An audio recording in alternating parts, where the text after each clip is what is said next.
I trust that you were made the chair because you have capacity to guide this committee. And Mr. Chairman, I take exception of the character of some of our colleagues that when a question and guidance is sought from you, members jump in and even make rulings on your behalf even before you say anything. But having observed what is happening here, I want now to formally move that this committee resolves to request Honorable Nambooze, the Chief of Defense Forces. Honorable Nambooze, you rose up on a point of guidance. I'm moving the motion and I'm being intimidated. And, I don't know why. Guidance yet. Can I give my guidance? Yes, please. Give guidance, Chair. My guidance is that, first of all, that was the Defense Committee, yes. Defense and Internal previous bill. We now have a brand new bill referred to a completely different committee, and that is a joint committee on legal and parliamentary affairs and defense and internal affairs. So as it is, matters of the defense committee, defense and internal affairs, will be handled in your committee. Yes. Okay. But also to advise further, I think even we ordered the appearance of the CDF in error, because what you require is the move of the bill. Once you have the move of the bill, any other officer in the department does not really have to appear.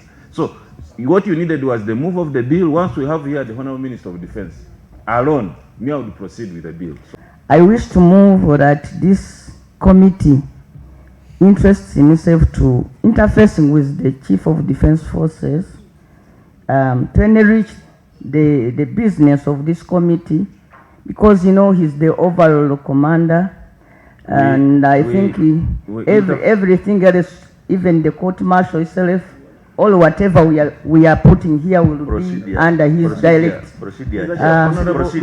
Honorable Nambooze, we invited the mover. But why are you so? Why is it that you are so sensitive? Even if by just the mention of the word CDF, everybody here seems to be so troubled. You move your motion quickly and we process it.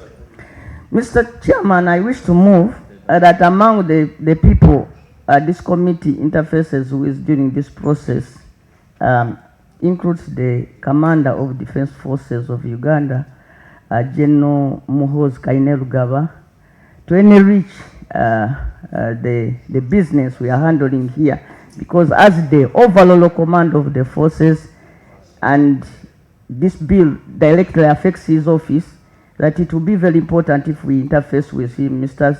Chairman, I beg justify quickly, in a minute, justify your... Yeah. The justification is that, first of all, he's the overall commander. Don't intimidate me. I've been seconded. Chair, I rise to second. Mr. Chairman, the justification I want to give is, you see, the army in Uganda, the armed forces are governed by that office. And this bill we are making this bill to facilitate the work of that office, and it is very important that the implementers of that bill are heard and have an input in making the law. Because first of all, they are the people who know why we need such a law, because they are the people who are going to implement it, and in any case, they are supposed to enrich this debate, so that when we go to the House, because even previously this Parliament had sought to interact with the CDF, so it would be very important at this stage that we also give him an opportunity to be heard, so that we don't get to hear him talking to the nation through the social media everywhere. We give him a formal platform for him to address us. Derek say something about that. To second Honorable Nambooze, it is because I do not see it of any wrong to actually consult the CDF, the person in charge of such an act, the person who is going to implement, the person who will be consulted when it comes to the appointments according to the bill. I do not see any wrong of calling him for us to summon.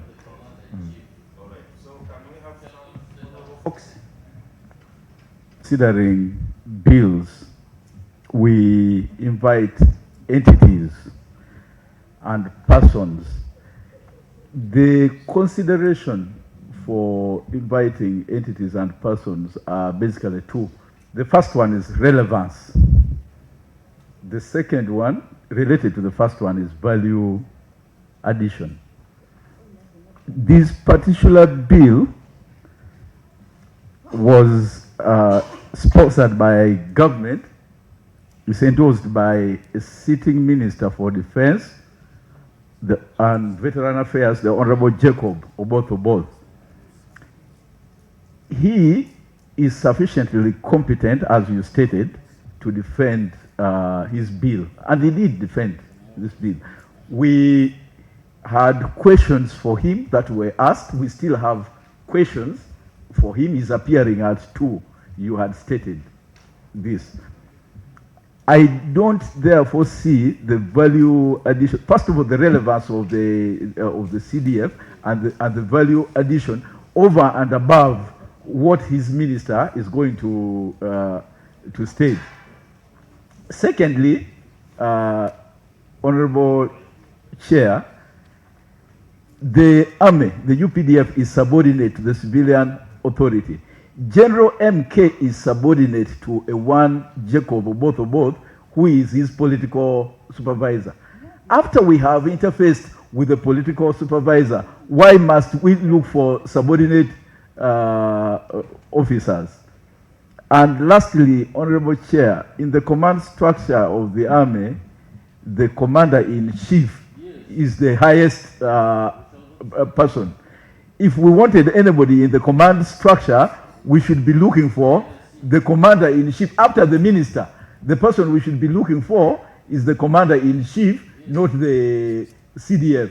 And the motion is not to look for the commander-in-chief, is to look for a subordinate officer under the minister. I therefore find, it's my submission, Honorable Chair, that General MK is neither relevant nor will he add any value over and above what the minister presented. Mr. Chairman, I did not see a particular page which was summoning Moses as a person to come and appear, such that we assume he has refused to appear before the committee for us to force him to appear. So I thought he was not in particular summoned to appear here. Secondly, I think there is an insinuation that the institution of the army is summarized to one man, which I think we need to really try to. The institution of the UPDF of the army is not one person. The same people believe the institution is one man. I think that is also not very correct. Thirdly, Mr. Chair, I don't think there is a question that the army has not answered. I don't think there's where we are stuck because the UPDF had failed to answer something. I don't think we have reached that level. Is there a question we have demanded from UPDF they have failed to answer? Or that question is contained in him, because we cannot force somebody whom we don't even need anyway to appear before us. Secondly, if there are challenges with the ministry, we cannot belittle the committee to go downwards. Mr. Chairman, I cannot belong to a committee looking for answer, you get dropped down to the downer people. Like Honorable Bott has suggested, we go upwards for the answer. You cannot, we have started at the level of the minister. We cannot fall backward to a smaller person, yet we are dealing with the bigger people. What kind of answers are we looking for? What are we looking from down? We better go up instead. Just to inform him, Chair. I would think that Chair, I think we are. Chair, just to inform him. And we will vote on that matter. I listened to the submission of the Honorable Nambooze right from the beginning, and the justification she had given earlier on was that the Committee on Defense and Internal Affairs, in the course of their duty, had summoned the Chief of Defense Forces. and I'm sure that was within their mandate because they are a policy sectoral committee. This committee is certainly different. By the way, we are joint, but under our new rules, we are now a committee. And this committee is subject to Rule 209, which we didn't make in vain, and I can repeat, subject to instructions by the House, the deliberation of every committee shall be confined to the matters referred to the committee by the House. And in the case of a committee on a bill, to the bill committed to the committee and any relevant amendments. Whereas I would appreciate the concerns of the Defense and Internal Affairs Committee because this is within their mandate to supervise the Uganda People's Defense Forces. The mandate of this committee is certainly different, very, very different. It's about this bill. And I think we'd rather proceed on the bill before we again go into issues which are a mandate of the Committee on Defense and Internal Affairs. And our colleagues on that committee, please handle your business. I hope you have the mandate under the rules. For us, we have nothing to do with it now. Ours is this bill. Let's proceed. Thank you. So by consensus, let us, we are ending it. No, we are ending it. Okay, let's vote by voice. Yes. I'm going to ask those in favor to say aye. Mr. Chairman, let's put up and to the our contrary, hands. nay.